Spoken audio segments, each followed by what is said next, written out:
haven't been here for the last 2 weeks, so 3 weeks ago you had me for the devotion in the Sunday school, and now here I am again. You get me for the most of the rest of the hour. Psalm 46. This is a real common passage. We all know it, but we'll read it here and then we'll look at it for a moment. Psalm 46, beginning verse 1. It says, "God is our refuge and strength, a very present help in trouble. Therefore will not we fear, though the earth be removed, and though the mountains be carried into the midst of the sea, though the waters thereof roar and be troubled, though the mountains shake with the swelling thereof. Selah. There is a river, the streams whereof shall make glad the city of God, the holy place of the tabernacles of the Most High. God is in the midst of her, she shall not be moved. God shall help her in that right early. The heathen raged, the kingdoms were moved. He uttered his voice, the earth melted. The Lord of hosts is with us. The God of Jacob is our refuge. Come, behold the works of the Lord, what desolations he hath made in the earth. He maketh wars to cease unto the end of the earth. He breaketh the bow, and cutteth the spear in sunder. He burneth the chariot in the fire. Be still, and know that I am God. I will be exalted among the heathen. I will be exalted in the earth. The Lord of hosts is with us. The God of Jacob is our refuge." In this passage, I'm sure this has been, every one of us have or will use this as a very good devotional passage, and I'm sure it's very well known to everyone. But we see here in this that he's talking about in verse 1 that he is a very present help. God is always very near to us. In verse 7 it says that God, the God of Jacob, is our refuge. And then there in verse 10 it says, "Be still and know that I am God." So we see in this whole thing that we can be comforted knowing that no matter what we go through, we are, God is always near us. He is always close, and he is always our refuge and our comfort. But the reason I started thinking about this was out in Boone County. I've driven out there before. If you go out past the courthouse and you go down East Bend Road, there is this about halfway to Rabbit Hash from the Boone County Courthouse. There is this Boone County Water Rescue Building, and it's just sitting out there, kind of like in the cornfields. No, it doesn't seem to be anywhere near the water. And it just always struck me as so odd. Now, I'm sure, I'm not disparaging Boone County. I'm sure they have boats on the water. I don't know what they store there. But it says Boone County Water Station, and you feel like, and I know it's not that far from the river ultimately, but you feel if you've been coming from Kenton County or up from Cincinnati, you feel like you've been driving away from the river forever. And all of a sudden there's this Boone County Water Rescue Station there. And every time I drive by there, I have a weird sense of humor. I just kind of laugh because I always start thinking in my mind, if I was out on the river in Boone County, and I had to call them, I could just imagine somebody has to drive all the way out there and then hook up a truck to a boat and then drive down. And by the time they would get there, my boat would be, and myself would probably be in 90 feet of water in the Ohio River. And it just always struck me as funny that it's right there in the middle of these cornfields, the Boone County Water Rescue. Like I said, I'm not impugning Boone County Water Rescue. I'm sure they have other facilities and resources. But when I thought about that, just how far away that was in my mind, just imagining if that's where they really were going to rescue you from, it would be it would be impossible. By the time I can just imagine myself on my boat that I still don't have, my imaginary boat, but it's capsized and I'm sitting on top. It's upside down. And I'm sitting on top of my cell phone, calling for the water rescue and just thinking how long it would take to get there. And but when you think about that, even if the Boone County Water Rescue is nowhere to be found, God is always with us. And it's sometimes when we're going through hard times, I know that some of the difficulties I went through in my life at the time, it was really hard to believe that God was that close. But when you look back, you realize that God is always near, especially near his children, and he's always close to us, and he's always there for his children. And it's something that, it's great that the psalmist here attests to this. The psalmist is telling you in his life, he has experienced that the Lord was always there for him. And it's something that you have to learn experientially. It's not something, and I can tell you that. And until you experience it for yourself, though, it's truly hard to understand. But the Lord is always there for his children. And it's something that you learn as you go along, that the Lord was always there for you. And so I think it's a good thing for us to attest to, and we've experienced that the Lord was always there for us, even during the difficult times. The Lord is always there. And if you trust in God, if you're here and you're lost and you're not trusting in God to start with, but if you trust in God, if you're here and you know the Lord and you're saved and you're trusting in the Lord, then you will find And like I said, sometimes when you're going through something difficult, you will not always feel the presence of God. If there's been times that I prayed and you just feel like you're a million miles away from God, and sometimes it's because you are away from God. But God is always as it says there in verse 1, God is our refuge and strength, a very present help in trouble. And if you're trusting in the Lord, you will always find that He is there. He is always, and sometimes it's when you look back and you realize what the Lord brought you through, but He is always there, and you'll find that He is always a very present help in trouble. And there, in closing, we'll read verse 10 again, where it says, verse 10 of Psalm 46 says, "Be still and know that I am God. I will be exalted among the heathen, and I will be exalted in the earth." And so I think, like I said, it's something that each person has to learn for themselves. But I can attest to this, that the Lord has been there for me in times, and we are thankful that the Lord is a very present help in time of trouble. So with that, we'll be dismissed into our Sunday school classes. Brother Gary, would you dismiss us, please?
All right, well, it's good to be back.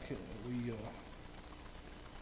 were out of town last week, and then the week before that I went down to my parents and we visited with them. I got to see my brother, who had been pretty sick and had some blood clots in his lungs, and because he'd been sitting around too much because he broke his foot back in the winter, and then it just kept getting worse and he had a lot of complications. So it was good to see family. It was good to get away for a while, and it's also good to be back with all of you. If you would turn with me to Hebrews chapter 6. I know we keep talking about the covenant. We've been going through Exodus, and I just keep finding more things to talk about, and hopefully you don't get tired of hearing about it. But if you would turn to Hebrews chapter 8, we're gonna look at and if you recall, I know it's been 3 weeks ago, but we looked at some of the various covenants that were in the Old Testament, particularly the covenants that God made with Adam and Noah and Abraham, and then obviously with David, but especially with the children of Israel, which is the one we've been studying the most. And when we looked at those covenants, we were showing that each and every one of them pointed forward. It was never a complete covenant. It was never totally, it never found its fruition in the covenant itself, but it was always looking for something better. It was always looking for something greater, and that something greater was Jesus Christ. But we want to look specifically at the Old Testament, the covenant that God made with the children of Israel today, and look at how the new covenant, compare the new covenant and the old covenant a little more specifically. And so we saw those covenants God made with Abraham, Noah, and the rest, and then all of those covenants were pointing to Christ. If we study, and we didn't go through them we went through them rather quickly, but all of those covenants were pointing to Christ, hoping for Him, looking for Him. There was always the desire of even the one that was being, for example, Abraham. He believed God and he trusted God by faith, but he was still looking for an heir, looking for one who would come through his line, that would come through his seed, who would bless the whole world, who would save the world from their sins. And so we're going to compare the two, the Old Testament and the New Testament, and we're going to hopefully, especially since we've just finished studying the Old Covenant, that we can put it in its proper place, kind of find its context in the whole Bible and its proper place, especially in relation to the New Covenant. And we're going to see, hopefully, that it has been retired, that it has been done away with in the New Covenant, and what Jesus Christ brought us in the New Covenant. And hopefully, in seeing that, we'll see now that we've went through Exodus, we'll be able to see the new covenant and the old covenant in their proper context, in their proper place, and how the replacing the old covenant and fulfilling the promises of the old covenant was found in Jesus Christ and in the new covenant. And so, if you would, we'll read Hebrews chapter 8, beginning at verse 6, just a few verses here. And it's talking about Christ. It says, "But now hath he obtained a more excellent ministry, by how much also he is the mediator of a better covenant, which was established upon better promises. For if that first covenant had been faultless, then should no place have been sought for the second. For finding fault with them, he saith, Behold, the days come, saith the Lord, when I will make a new covenant with the house of Israel and with the house of Judah." We'll stop there for now. So we see here in these verses, he's talking about how Christ has become the arbiter of a new covenant, a better covenant. It says he's obtained a more excellent ministry, and he's the mediator of a better covenant.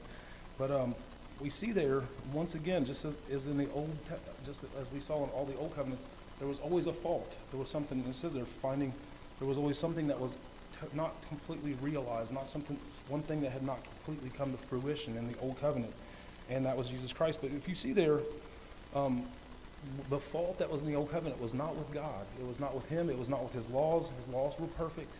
His way that he ruled, and even as being it was a theocracy, and he ruled over Israel. But all that was perfect. But the fault, you're going to see, the fault was with us. Look there in verse 8. It says, "For finding fault with them, he saith." So when you look at the fault, the only issue with the old covenant was nothing that had to do with God, but rather the fault was us. We were the weak link.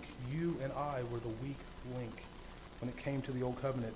And we're going to, if we're not going to read the rest of this, but in the rest of this chapter and the next couple chapters, which we have covered somewhat in looking in studying Exodus, the writer goes on in the rest of this chapter to show that God always intended to make a new covenant. He always intended. That was never the end. That was never the end of the law. Christ is the end of the law. And because in the old covenant that he made with Israel, there was one flaw. There was one weak link, and that was us. That was you and I, sinners who could not keep up our end of the bargain, who could not follow the righteous laws of God. And throughout this here, he quotes from Jeremiah 31, and we don't have time today.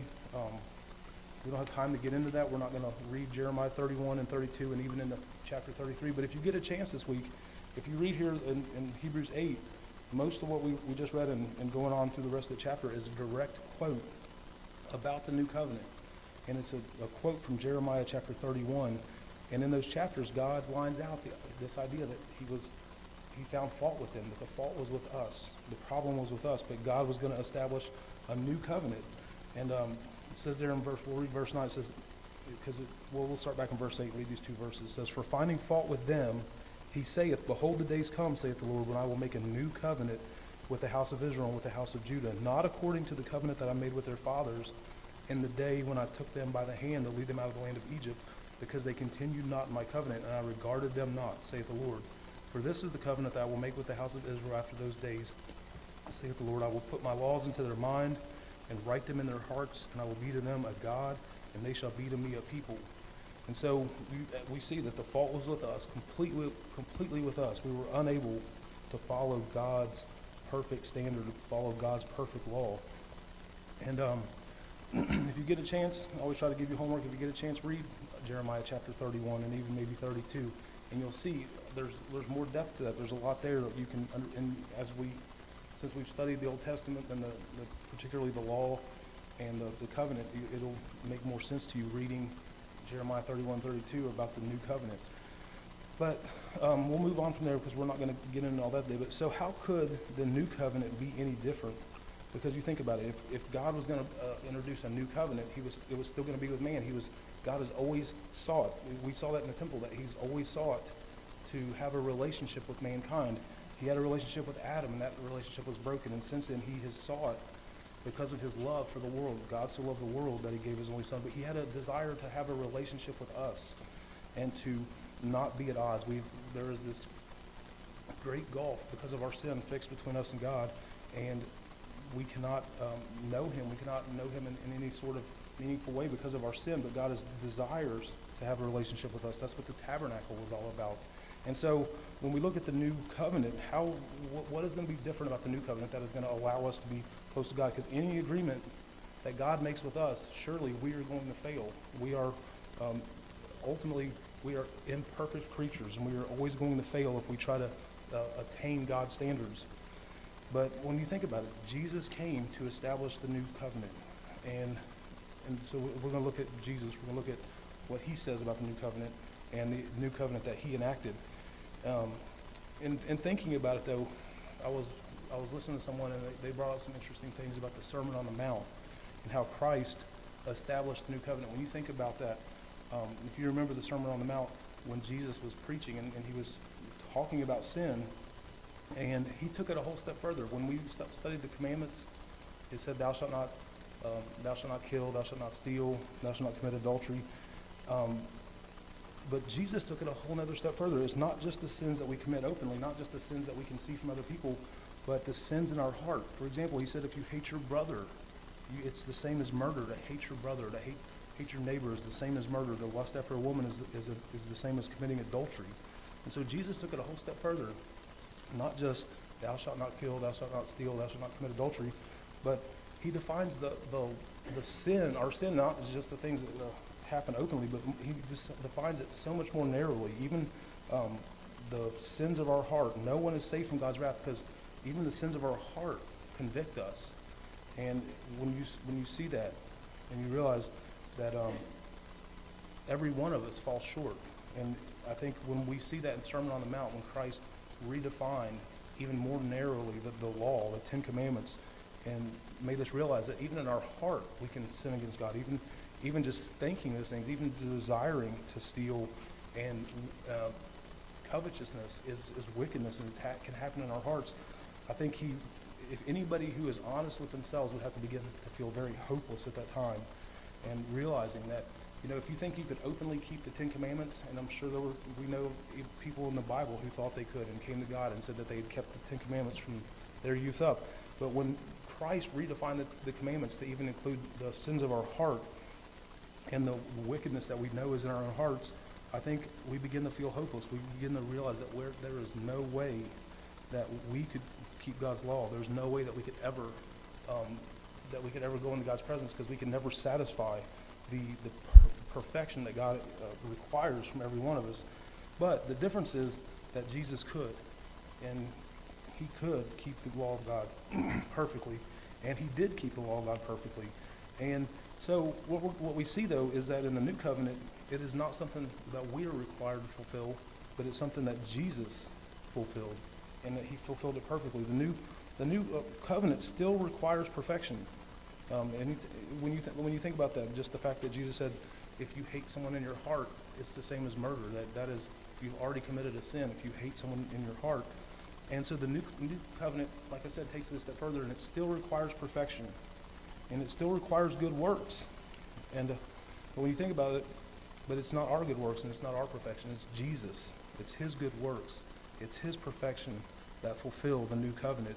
And we know from scriptures, we won't turn to it, but we all know he pleased the Father perfectly. Everything he did pleased the Father. And in living that perfect life, he fulfilled every part of the new covenant that God required was fulfilled by Jesus Christ.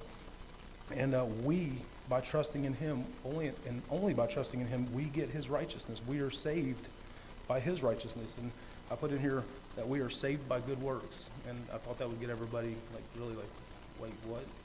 But we are saved by the good works of Jesus Christ. He came and lived his life. So don't get confused. I'm not saying we're saved by good works, but we are saved by the good works of Christ. Christ lived the perfect life. He lived a perfect life. He fulfilled every article, if you will, of the new covenant. And so we get when we trust in him, we get his righteousness. We are saved by his righteousness, not our own. It is the works of Jesus Christ on this earth, particularly living with us, living for us, and particularly dying for us in our place. And that is what saves us, because he fulfilled every part of the new covenant. And so the only way to have a relationship with God, to be right with God, is to trust in Jesus Christ. And by trusting in him completely, with all of your heart, you can have a relationship with God. and you can be declared righteous because of the righteousness of Christ, fulfilling, not only being our mediator between God and man, but fulfilling every part of the covenant. If you would, turn with me to 2 Corinthians. So I wanted to get through, it's a couple different things. This idea doesn't tie directly to the other one, but these are all things I wanted to point out about the new covenant today. And in these verses, the Apostle Paul is talking about how much greater the new covenant is than the old covenant. Apostle Paul had grown up with the old covenant, and he had always found, I'm sure had always found it amazing. When you read, you can always tell that he is amazed by the word of God, by the revelation of God. But in these verses, he talks about how much greater the new covenant is. So we'll read the first 15 verses here of 2 Corinthians 3, beginning in verse 1. It says, "Do we begin again to commend ourselves, or need we, as some others, epistles of commendation to you, or letters of commendation from you? Ye are our epistle, written in our hearts, known and read of all men. For as much as ye are manifestly declared to be the epistle of Christ, ministered by us, written not with ink, but with the Spirit of the living God, not in tables of stone, but in fleshy tables of the heart. And such trust have we through Christ to Godward, not that we are sufficient of ourselves to think anything as of ourselves, but our sufficiency is of God, who also hath made us able ministers of the New Testament, not of the letter, but of the Spirit. For the letter killeth, but the Spirit giveth life. But if the ministration of death, written and engraven in stones, was glorious, so that the children of Israel could not steadfastly behold the face of Moses for the glory of his countenance, which glory was to be done away, how shall not the ministration of the Spirit be rather glorious? For if the ministration of condemnation be glory, much more doth the ministration of righteousness exceed in glory. For even that which was glorious, that which was made glorious, had no glory in this respect, by reason of the glory that excelleth. For if that which is done away was glorious, much more that which remaineth is glorious."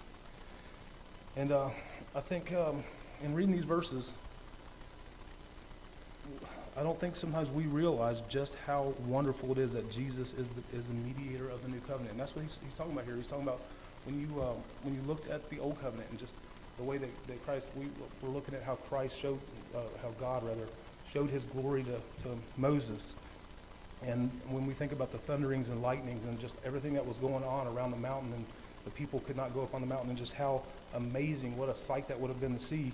And yet, he's saying in these verses that if you think that was wonderful, if you think that was amazing, it says, like there in verse 8, it says, "How shall not the ministration of the Spirit be rather glorious?" It's talking about how much more glorious, how much more amazing it is that Jesus is the mediator of the new covenant. And when you think about that, he's comparing the wonder. He's talking about how wonderful the old covenant was, but he's talking about how much greater the new covenant is. Verse 7, he mentioned how Moses' face was shining. We looked at that just a couple weeks ago, how Moses' face shone when he came down from being with God. And he goes on to say, Moses' face was shining because of the glory of God. And yet, it doesn't even begin to compare to, as it says, the ministration of righteousness.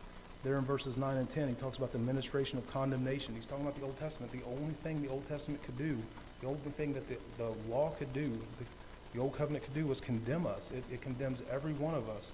And he said if that was glorious, and he's saying it truly was glorious, that the Lord would reveal himself in that way. And yet if that was glorious, how much more glorious is it that Christ has come, and that we have not, instead of the ministration of righteousness, instead of the ministration of condemnation, he calls it the ministration of righteousness, and how that exceeds in glory. And so we see that the glory of the old covenant is completely eclipsed, and as it says there, in the glory that excelleth, there as it says in verse 10.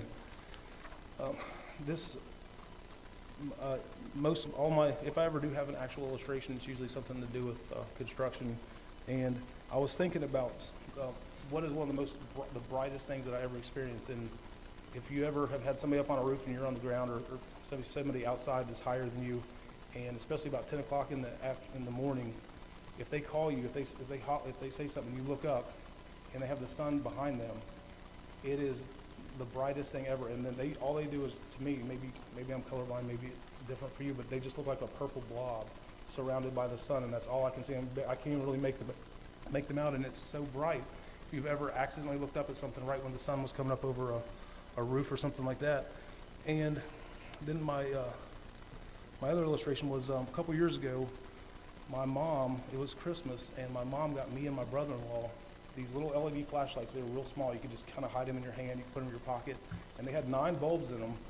And I think he usually is the one that starts this stuff. But he called my name, and I looked over, and he was flashing that light. And it was, for a little flashlight in a well-lit room, I mean, you could not look at it. I closed my eyes, looked away, and there was 9 little bulbs right there. And it was so bright. And so then we, of course, for the next 3 days, we did that all. Every time I'd say his name, he'd turn around, I would be shining it right in his eyes, and it just went back and forth the entire 3 days. It was ridiculous. But when you think about that light and how bright that was, and yet if that person that was if that was my brother-in-law standing on the roof trying to shine that light in my eyes, I wouldn't even see it at all. I couldn't even make him out. And yet, so I think this, like I said, it's the best I can do. My illustrations are usually pretty poor, but that is the glory that excelleth. You have this bright light of the old covenant, and yet it is completely eclipsed by the glory that excelleth, as it says there in verse 10 of 2 Corinthians chapter 3. And you think about that, even with the fact that the old covenant was announced with fire. We saw that there was fire. The mountain looked like it was smoking, and there was thunder and lightning. And when you think about the grandeur of that, the awe-inspiring, how grand that was, how great that was, and yet when you think about the new covenant, it was announced with Jesus having supper with his apostles in the upper room. And it seems, I think sometimes the world especially probably does not find that as impressive. It doesn't find that as impressive. But to think that covenant that he made there with his disciples in the upper room is far more glorious. It is a glory, as it says there, a glory that excelleth. It is the glory of the first covenant is completely done away. It's completely swallowed up in the glory of the new covenant. And we, also too, when we talked a little bit about Jesus and how he was, what a glorious mediator he was, how much greater he was than Moses, and we it's been a month or so ago, but we talked about how Moses went and saw God's glory on the mountain, and yet when Jesus was here, he went on the mount and he was transfigured, and the apostles and Moses got to see his glory. And some of the differences between the old covenant and new covenant. Jesus was transfigured and they saw his glory, and what a glory that must have been. But I've never seen this before, and somebody was talking about this and thinking about the Sermon on the Mount. And we'll close with this, even if we're a few minutes early. But on the Sermon on the Mount, we talked, it's been several weeks ago once again, but we talked about how many times Moses went up and down the mountain. He would go up and he would talk to God, and then he'd have to go down and he'd talk to the people, and have to go back up and talk to God. And how many different times, we sort of lost track of how many times he went up and down the mountain. But when in the Sermon on the Mount, and we got a moment, so I'll turn there. You don't have to turn there if you don't want to. I'm just going to read one verse, but it's Matthew. If you do want to turn there, it's Matthew chapter 5. And so this is Jesus before the Sermon on the Mount. It says, Matthew chapter 5, verse 1, seeing the multitudes, he went up into a mountain, and when he was set, his disciples came unto him, and he opened his mouth and taught them, saying. So we see here that Jesus, instead of, as Moses, going up the mountain to talk to God, going down the mountain, he goes up to the top of the mountain, and he sits down. And he does not have to keep going up and down to talk to God and talk to the people. And Moses had to do that. And we see that the disciples came to him. He was accessible. There was no way, in the time of Moses, there was no way that people could even approach the mountain. They were separated completely from God, and Moses was the only one who could go between them.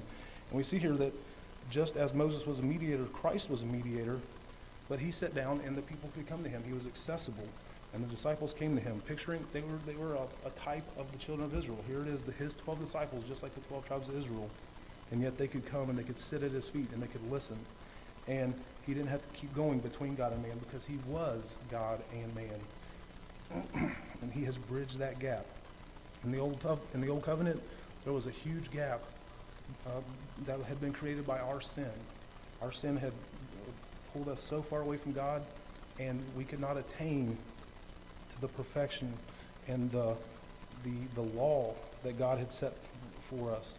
And yet in Christ, he bridges that gap, the great chasm between God and man has been bridged by Jesus Christ in in the new covenant, and him keeping the new covenant, keeping every term of the new covenant perfectly. And we can go to him for instruction, just as we saw and hear him on the mount talking to his disciples. We can go to him in his word for instruction, and we can trust in him because he did keep the new covenant perfectly, and he is the mediator of the new covenant.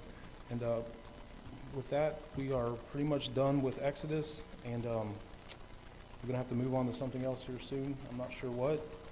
So if you have, I've had a few ideas. A few people have mentioned something. We'll try to figure that out. But we are definitely a few minutes early today, but it'll give you a little more time to fellowship. Thank you for your attention. You're dismissed.